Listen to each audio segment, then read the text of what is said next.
Good morning friends. இன்றைக்கி ஒரு குட்டி கதை தான் பார்க்க போகிறோம். ஒரு அப்பா தனது 2 மகன்களை அழைச்சிக்கிட்டு ஒரு பேருந்தில் ஏறுறாரு. பேருந்தில் ஏறிட்டு நடத்துனர்கிட்ட டிக்கெட் எவ்வளவு அப்படின்னு கேட்குறாரு. அதுக்கு நடத்துனர் 5 வயதுக்கு கீழே இருந்தால் டிக்கெட் கிடையாது, 5 வயதுக்கு மேலே இருந்தால் 5 ரூபாய் டிக்கெட் அப்படின்னு சொல்கிறாரு.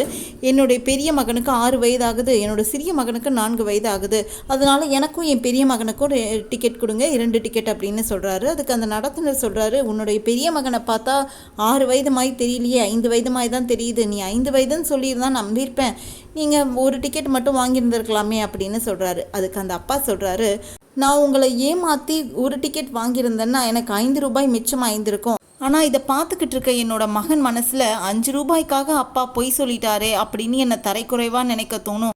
இந்த 5 ரூபாயை மறுபடியும் சம்பாதிச்சிடலாம், ஆனால் என் மகன் மனசில் இந்த மாதிரியான தீய நினைப்பு வந்துட்டா அதை கடைசி வரை எடுக்க முடியாது அப்படின்னு சொல்கிறாரு. இந்த கதை உங்களுக்கு பிடிச்சிருந்தா லைக் பண்ணுங்கள், மறக்காமல் சப்ஸ்கிரைப் பண்ணுங்கள். தேங்க்யூ, பாய்.